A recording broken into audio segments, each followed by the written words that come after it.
buenos días, amigos televidentes, a nuestro programa Salud sin Fronteras, Construyendo Caminos. Hoy vamos a continuar la discusión que veníamos generando con la doctora Diana Sánchez la semana pasada, pues en nuestro programa anterior, sobre el tema de primera infancia. Hablemos hoy específicamente de educación y nutrición, que fueron dos temas que manifestaron nuestras invitadas en uno de nuestros programas,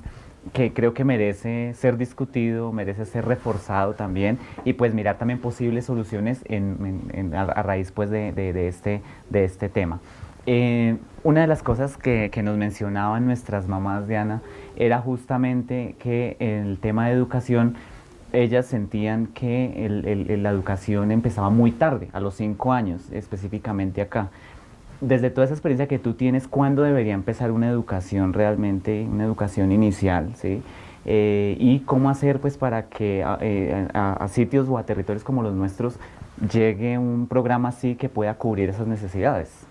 Bueno, pues la primera pregunta que tú me dices, ¿a qué edad el niño empieza o cuál es la etapa ideal para que el niño empiece a educarse? Es a partir de los 3 o 4 meses. Si bien es cierto, una de la nutrición más importante y la etapa de la educación para el niño es dos cosas. La nutrición debe ser a partir de la gestación. Vuelvo y repito, es importante. Si una mamá está malnutrida, es un bebé que va a estar mal desarrollado, malnutrido, va a tener dificultades o antecedentes de enfermedades y aparte de eso no va a tener un feliz término. Si hay un feliz término en un buen parto, posiblemente en el desarrollo del crecimiento de ese bebé va a tener dificultades durante su año de vida, durante toda su vida, porque por eso hay un programa que se llama Cero a Siempre del Gobierno Nacional del presidente Santos, que ya vamos a hablar de ese tema, pero es fundamental y a partir de que el niño nace, el tema de la nutrición es fundamental, el tema de la lactancia materna. Una mamá, hay estigmas donde las cuales las mamás no lactan sino hasta los 6 meses, hay otras que lactan hasta 1 año. Y realmente la lactancia materna va hasta los 7 años de edad. Una mamá que dice, pero yo qué voy a estar sacando mi seno con un niño a los 7 años. Si usted puede darle a lactar a su bebé hasta los 7 años, es importante la lactancia materna hasta la edad de los 7 años. La educación, ¿hasta qué parte el niño debe vincularse a una institución educativa para la primera infancia, que no tiene nada que ver con la educación regular, que es la de primaria y secundaria, que es una educación totalmente diferente, que es el tema de vinculación al niño a un sistema con demás niños de su mismo nivel, que es a partir de los 4 meses de edad? ¿Sí? Porque los 3 primeros meses es el tema de todo el tema de las primeras vacunas, el tema de la vinculación afectiva con la mamá, el tema de la lactancia materna y obviamente hay un esquema de que la mamá pues está en un tiempo de autocuidado después de un posparto. Entonces esos 3 meses son fundamentales, el vínculo afectivo entre la mamá y el bebé. Si por X o Y motivo la mamá tiene unas actividades a desarrollar, ya sean citadinas o rurales, y no tiene dónde dejarlo y le da miedo por ser tan chiquito, la edad adecuada para vincularlo a una institución de la primera infancia es a partir de los 4 meses, que le llamamos las famosas salas maternas. Y en las salas maternas es donde se desarrollan hay unos espacios que se llaman las famosas salas amigas, donde la mamá y por ley le deben dar 1 hora en la mañana o 1 hora en la tarde fuera del almuerzo, no incluye el almuerzo, porque es que también hay una ignorancia ahí de tema laboral. Entonces, si yo trabajo con una institución, a mí me deben dar 1 hora para poder desplazarme al lugar o llegar un poco más tarde y antes de entregar mi bebé en esa famosa sala amiga, es una sala donde está adaptada con una nevera, con unos lactarios, con unos recipientes adecuados esterilizados, donde la mamá se succiona, se lacta y deja la cantidad de leche proporcionada para la mañana del niño. Si es una mamá que es muy lechera, que lacta mucho, que tiene demasiada lactina, entonces en ese orden de ideas, pues ella dejaría la ración para todo el día a su bebé. Pero por derecho propio, las mamás después de que ya tienen su bebé, que pasan el tiempo de licencia de maternidad, durante 1 año de vida, su jefe debe darle 1 hora diaria para poder ir a lactar a su bebé, por eso se llaman salas amigas, y eso es un derecho que hoy la Constitución colombiana a través del Congreso de la República se dio para este tipo, para precisamente no afectar la nutrición de los niños. Entonces, la mejor nutrición que podemos darle a los niños cuando nacen es la leche materna. Y para que eso no sea interrumpido, debemos darle a las mamitas que laboran una hora diaria para que vaya y deje deposite su leche, y entonces hay unos tarros en vidrio esterilizados a una temperatura adecuada que se queda en la nevera. Después hay unos aparatos que se calientan al baño María para que la docente que esté en el escenario cuidando los bebés o que estén a cargo de estos niños en estos jardines infantiles pueda darle de tomar o de comer al bebé por un tetero. Preferiblemente lo que se está evitando acá es el tema del chupeo. Entonces se capacitan a las madres comunitarias o se capacita a la docente para que la lactancia materna, cuando la madre no esté, se dé de manera cuchareada. Es lo que se hace, preferiblemente. Es lo que hacemos, para que no haya ese corte o ese vínculo afectivo entre la madre y el bebé cuando le está colocando el seno para poderle dar de lactar. Entonces, lo preferible es que durante el tiempo que el bebé esté en el jardín infantil, cuidándolo a cargo de la madre comunitaria o de la docente, se dé cuchareado y no se dé por succión, ¿cierto? Porque también eso tiene una afectación en salud. Entonces, el tema del paladar, el mal desarrollo de los dientes, todo tiene un porqué. Todo tiene un porqué. Entonces, en la lactancia materna, preferiblemente es que se dé, como digo yo, en el envase natural, que es el seno de la mamá, y el desarrollo afectivo emocional del bebé, que sienta a su mamá ahí. Y durante el tiempo que esté ausente, la docente puede darle cucharada a la lechita materna que tiene la mamá. Es básicamente eso. ¿Qué pasa a partir de los 4 meses de edad? Es un desarrollo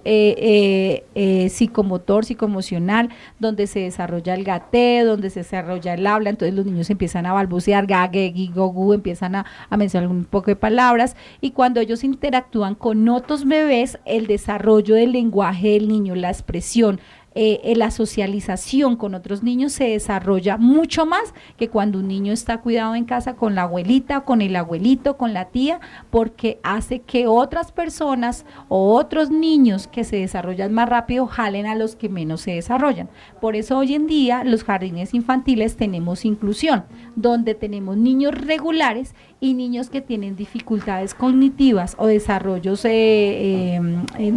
retraso psicosocial, psicoemocional o cognitivo, los vinculan a jardines común y corriente para que los niños regulares o normales, que regularmente los llamamos, jalen a los niños que tienen dificultades físicas o emocionales o cognitivas, porque anteriormente existían instituciones para niños de la primera infancia aparte, y los niños normales o regulares, que les decimos nosotros, aparte. Hoy en día no, se vinculan los niños con dificultades físicas o cognitivas con los niños normales, porque la ciencia ha avanzado tanto que hemos demostrado que un niño que regularmente no tiene ninguna afectación física, emocional, de ninguna índole, jala a un niño que tiene una dificultad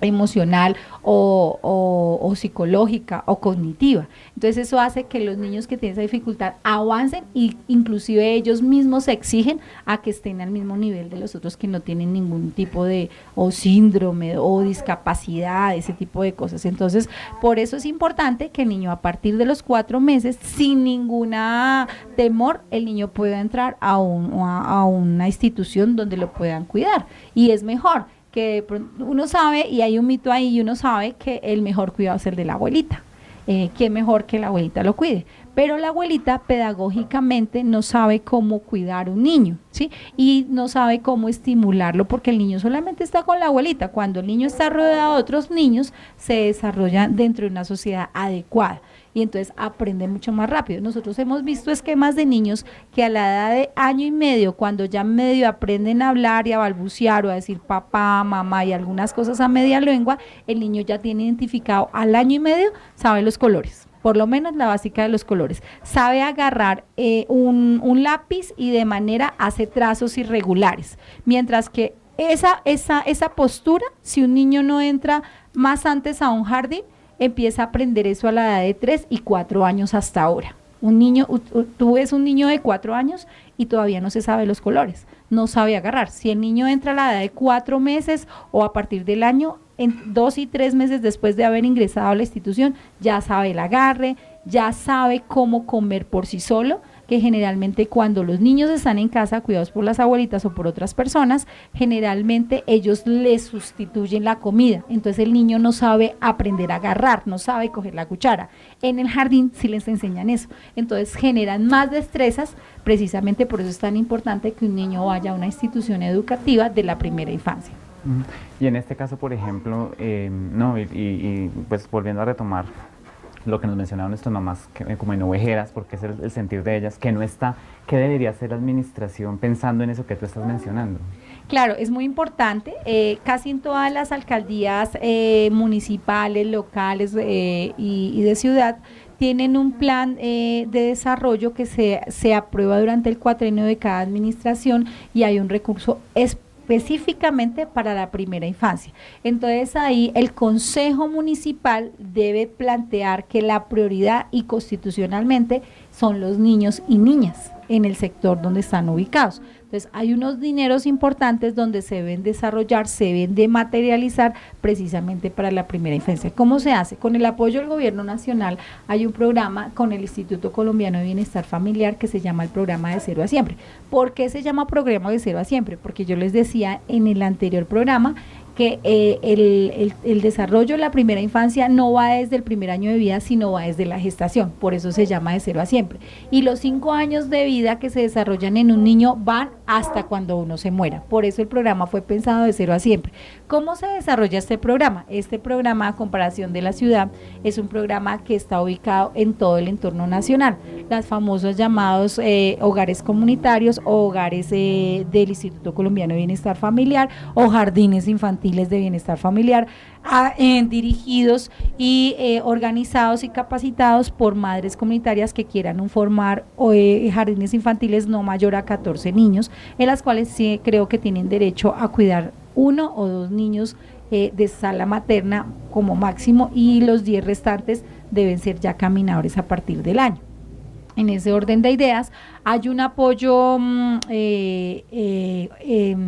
como le digo, de minuta nutricional del gobierno nacional, donde le da a las madres comunitarias una serie de alimentos como arroz, papa y todo eso, contienen una minuta controlada para poderle dar a los niños durante de lunes a viernes, durante el tiempo que el niño esté en el jardín, durante el año, y tienen una minuta controlada por el Instituto Colombiano de Bienestar Familiar para darles alimentación. Si eso no existe en tu caso puntual, que no existe en el corregimiento donde estamos ubicados, en la vereda donde estamos ubicados o en la ciudad donde estamos ubicados, debemos hacer exigible a través de la alcaldía local de que haya un centro de atención para la primera infancia, y debe ser exigible porque es que la primera infancia es importante a nivel nacional, por eso no se puede violentar ningún tipo de derecho para los niños y niñas, y en ese orden de ideas la gestión se debe hacer desde la alcaldía, con el gobierno nacional, con el gobernador que en ese momento sé que sería el gobernador de Cundinamarca, para poder plantear un centro educativo para la primera infancia, o que hayan madres queriendo formar jardines infantiles en las veredas y teniendo unos espacios adecuados para la atención integral a la primera infancia, pero es exigible, no es que si queremos, no es que si de pronto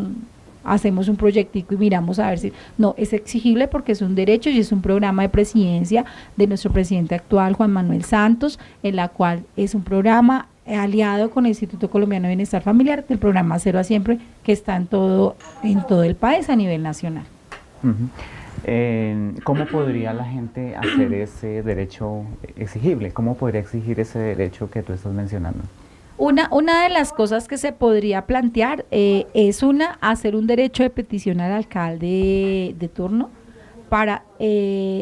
hacer posiblemente unas firmas de muchas mamitas que estén en el sector queriendo exigir un jardín para sus hijos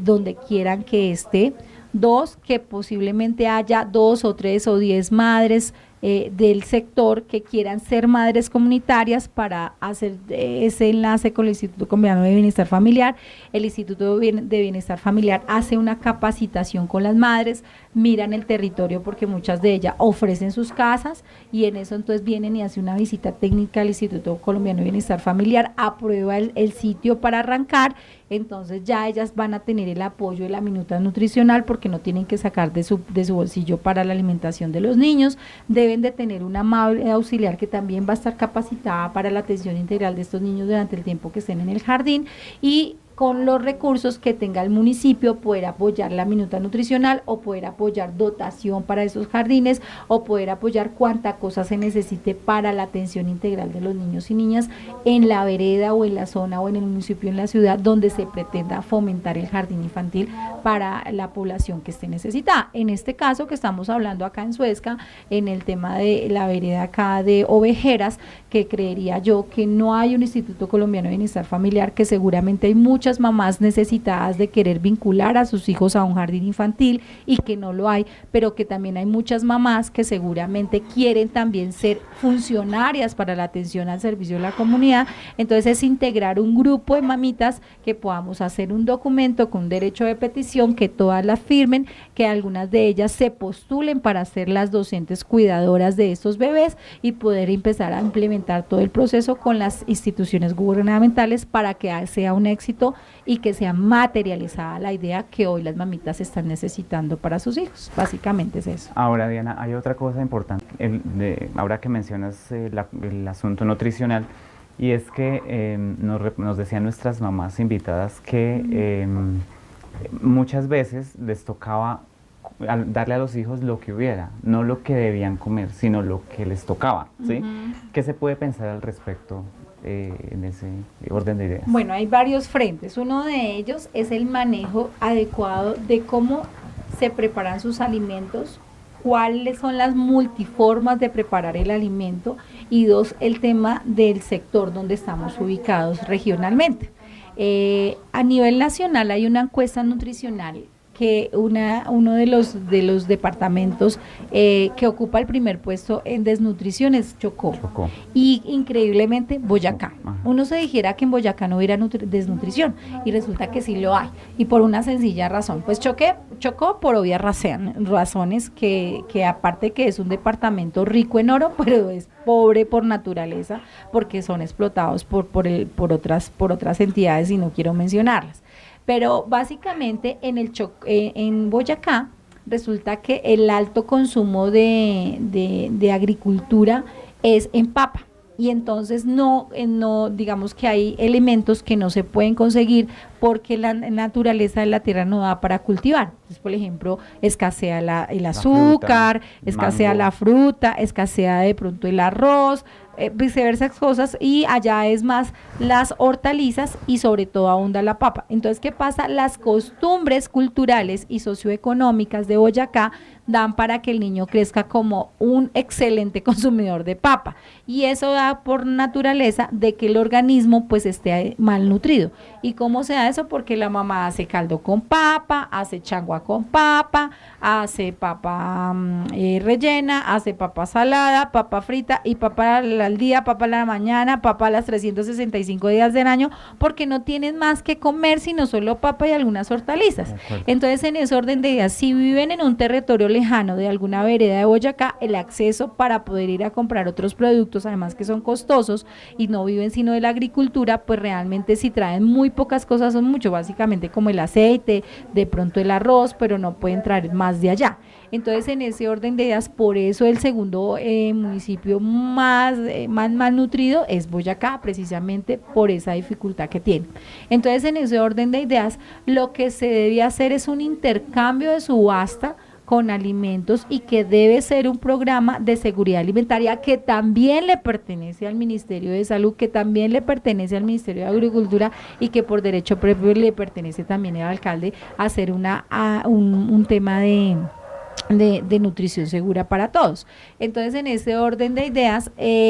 La otra que se hace es una educación de cómo materializar estos productos, porque si bien es cierto, los niños se cansan de comer lo mismo en la misma. Entonces lo que nosotros hacemos es que haya unos profesionales que puedan educar del cómo primero servir un excelente alimento con una muy buena presentación y complementar los colores, porque todo entra por los ojos, para que el niño o la persona que se consuma, eso le pasa a uno. Si a uno le sirven mal, pues uno se le quita el apetito. Si uno ve un plato bien preparado, bien presentado, pues obviamente le da gusto y eso pasa en los niños. Dos, que los alimentos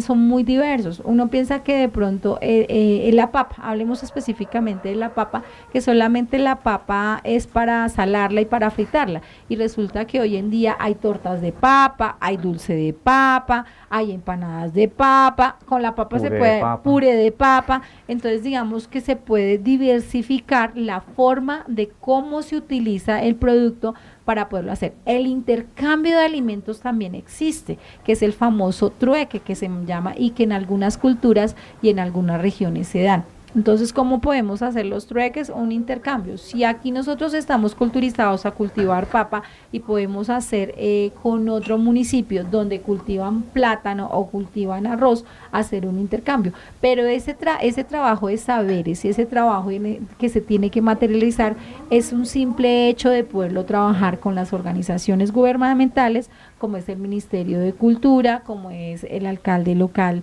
del municipio, obviamente, y con los grandes agricultores que se pueda desarrollar otras instancias. Hay otras maneras de poder hacer la nutrición que no es tan asequible de decir, hagamos intercambio de alimentos. Podemos hacer dentro del plan de desarrollo para la primera infancia comedores infantiles, ¿sí? Que es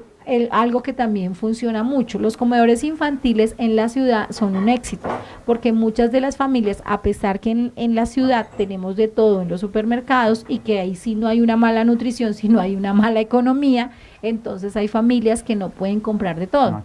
No acceden por su tema económico. Entonces, ¿qué pasa? Incluyen al niño en un comedor comunitario donde tienen una nutrición sana y segura, y sobre todo lo segura porque su alimentación está en unas muy buenas condiciones, con unas excelentes prácticas de manipulación de alimentos y tienen una nutrición de todo un poquito. Entonces, en ese orden de ideas, debería dentro del plan de desarrollo del municipio crear con los recursos del plan de desarrollo municipal durante el cuatrienio un proyecto para la primera infancia, no solamente en jardines infantiles, porque no todos los niños van a ir a un jardín infantil por la sencilla razón que no todos tienen 5 años. Hay niños que tienen 7 y 9 y 10 y 11 años, pero que tienen una mala nutrición. Entonces se hace un programa de comedores comunitarios municipales en la cual el alcalde saca de su presupuesto para la primera infancia y se desarrolla un comedor comunitario donde haya una fortaleza nutricional, y de esa manera ya las mamitas tendrían un alivio de que les toca comer lo que hay,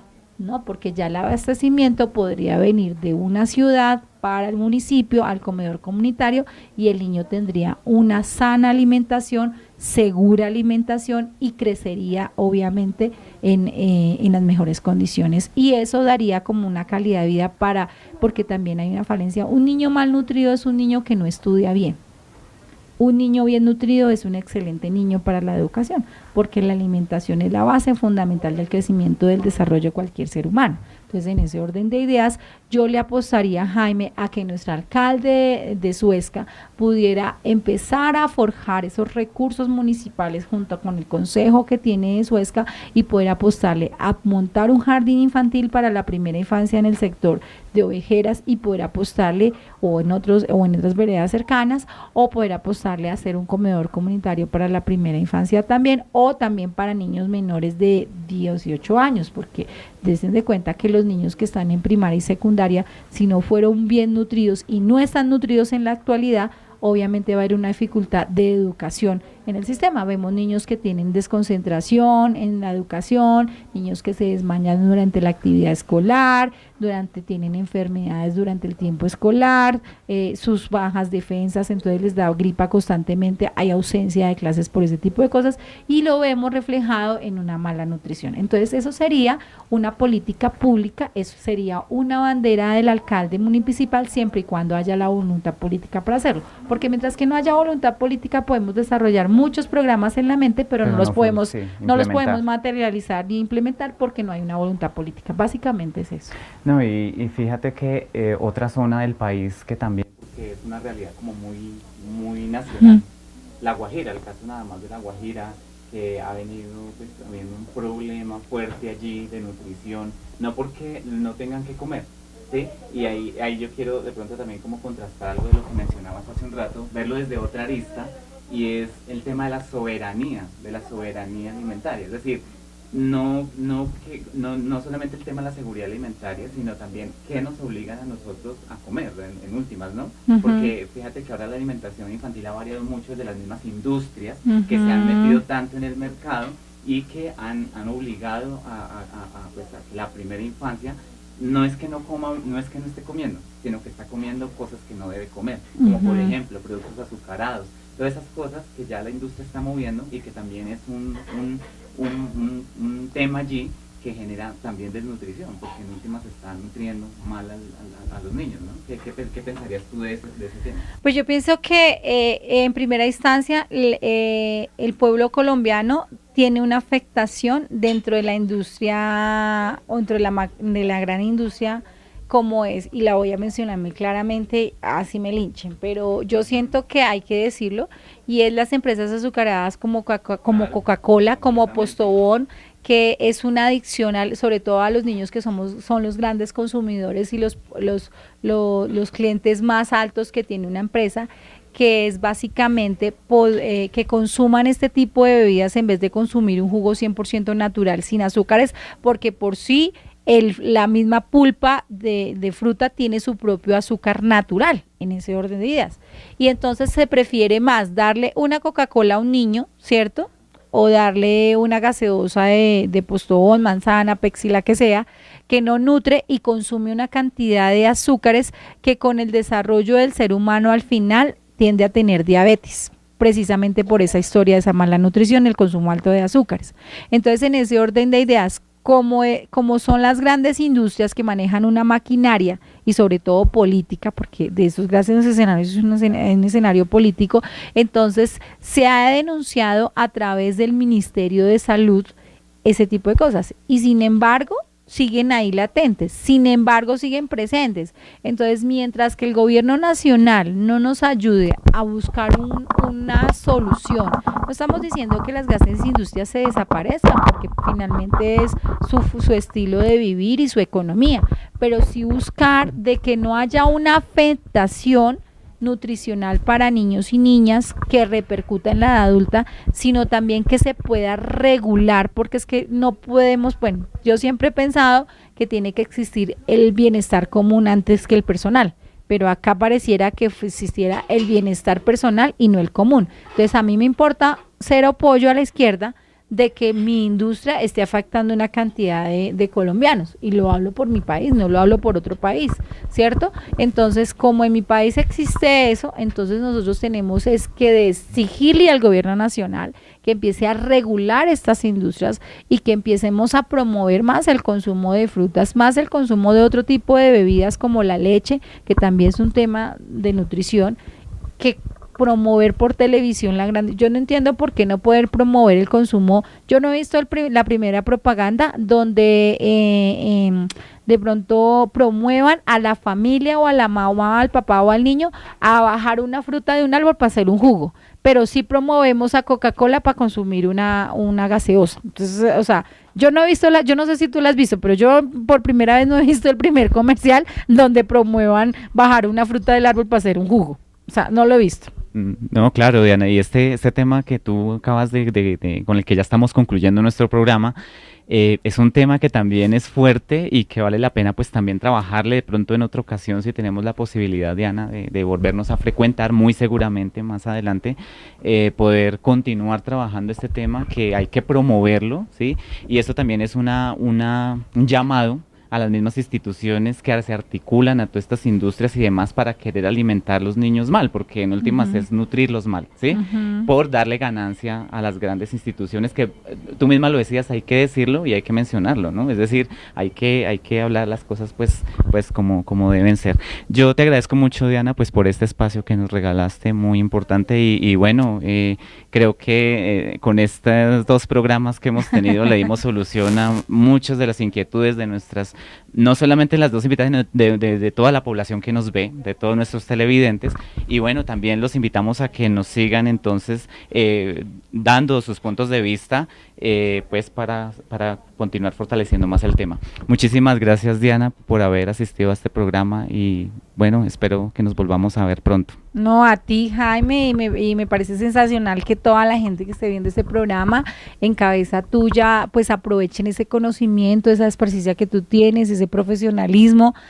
toda esa investigación que tú has hecho en el desarrollo del tema de salud pública, que es tan importante, y que ojalá todas las personas que están viendo eso, pues le apuesten a ese profesional tan importante que es Jaime Méndez, en cabeza tuya de este programa tan importante que todo el mundo necesita, que necesita saber, y que se unan sobre todo para que se materialice este tipo de problemáticas y podemos darle solución junto con la mano del gobierno nacional y obviamente con el alcalde de turno que tenemos en Suezca. Amigos televidentes, muchísimas gracias, nos vemos en nuestro siguiente programa.